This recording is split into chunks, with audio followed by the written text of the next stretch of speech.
A first responder should know that a child with special needs has trouble communicating. They should know that they have sensitivities to sound and to light and to all of those things. But that's where we as parents make an assumption. We assume that because they are highly trained in what they do every day, that they are highly trained in being able to communicate and work with children that have autism or special needs of any kind for that matter. And that is a huge mistake. That's where we as parents need to be proactive. We need to be proactive in getting the help to those first responders. I'm Dr. David Looney. This is Hope in the Works. And now I need you to do me a favor. Hit the like button, hit the notification bell, hit the subscribe button so that you can help me to build this channel to get the word out to as many people as we possibly can. Now remember, we said just a moment ago that you need to be very proactive as a parent. So what do you need to do? Number one, you need to make a phone call to the fire department, to the police department. You need to have a tour set up where you can go at a time when there's not an emergency, when it's very calm, to meet these first responders, to get that tour, to have them to understand who you are, but also your child to understand that these are the people who are going to come in the time of an emergency. They're not here to hurt you, but they're here to help you. Do you remember when you were a small child and you would go to the doctor? And the nurse would walk through and come into the room and be in the scrubs, and we would kind of pull back. And then when the doctor would come in with a white lab coat, we'd back up even further. And we understood what was taking place. Children with special needs are really at a heightened fear with these kinds of things. The same can be true with a first responder in that uniform, coming at you, running, yelling, instruction. The child is getting all these sensory overloads and maybe not able to understand. So when you make that appointment, when you go on that tour, when there's not a problem, when it's quiet and they're taking you and your child on this tour, that's where you can explain these things. Here's how you can help first responders to best understand your child. Number one, help them to understand that there are communication problems. A person with autism is going to struggle to understand visual cues. They're going to struggle to understand verbal cues.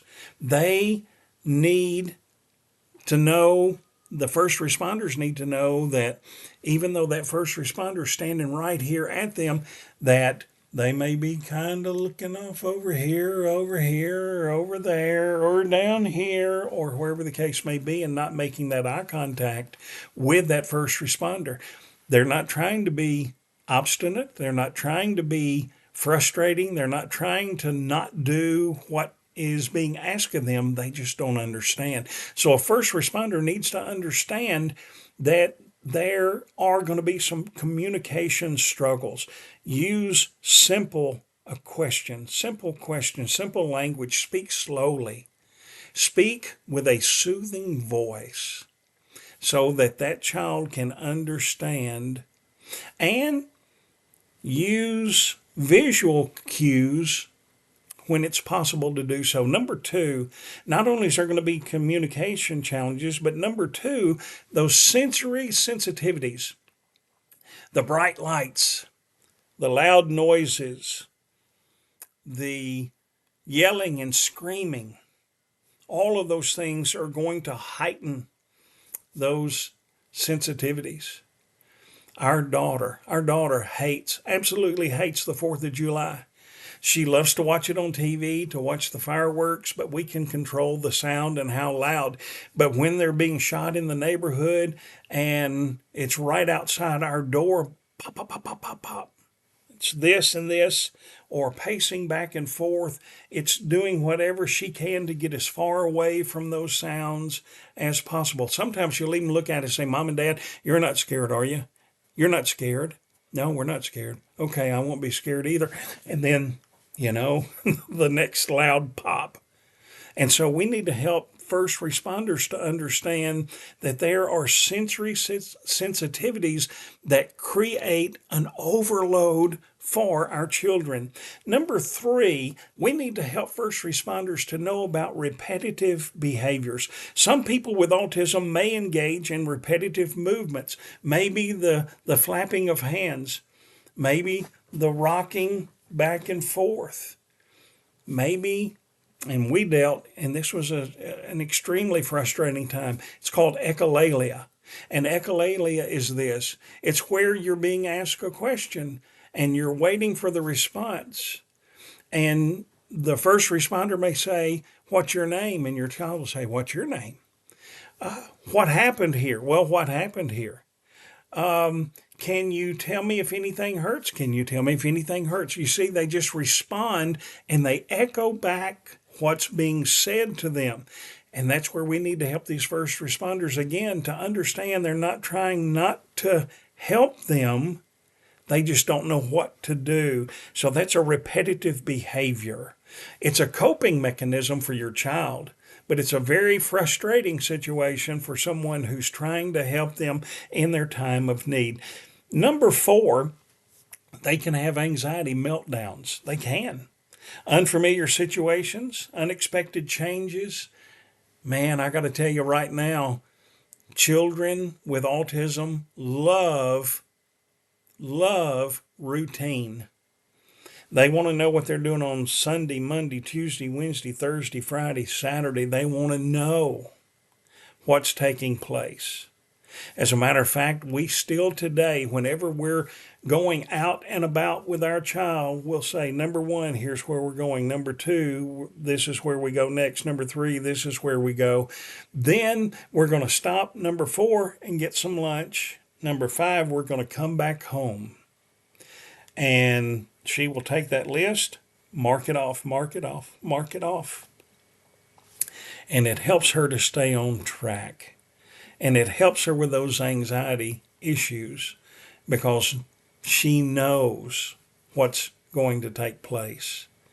But that's not always the case in an emergency. It's not if they come, it's when they come. And those emergencies may come when you as a parent, you're at work and the caregiver is home with your child, and an emergency can come and it just doesn't seem like you can get to your child quickly enough. Sometimes those emergencies will come and you as a parent, you may be incapacitated. And so your child does not need to have that fight or flight mentality. We need to instruct them at home. We need to go over types of questions that a first responder would ask them so that they're familiar with what might be asked. And then when that time comes, it's better for them. Because, number 1, they've met the first responders have met them, and they've seen them in uniform, and they perhaps will not be as afraid. But also, those caregivers need to know what to do as well.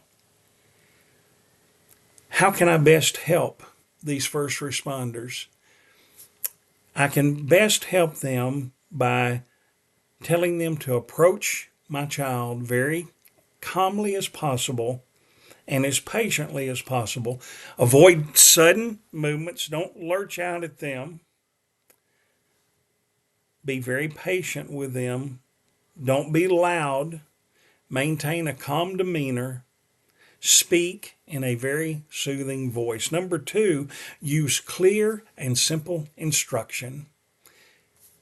Clear and simple instruction, and make sure, if you can, use visual aids to help them to understand what you're trying to tell them. Number 3, ask open-ended questions. There are going to be times that yes, no is okay, but there are also going to be times, and more times in an emergency, you can't just rely on a yes no answer. You need to have more clarification. You need to have more communication. Ask those open ended questions so that they can respond to you in your time of need. I'm Dr. David Looney.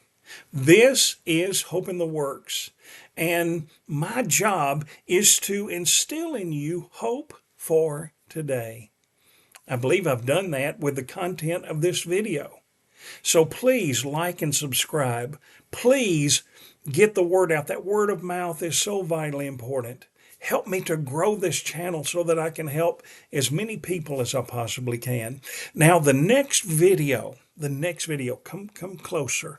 The next video you do not want to miss. This next video perhaps is the most important video I will have made up to now. 10 things that every parent should know, but especially every parent of a special needs child needs to know. 10 things that you need to know to help your child to make it through life every day. I'm thinking about you. I'm praying for you. And I'm instilling that hope to the best of my ability in you. I hope to see you in the next video. Thank you, and God bless.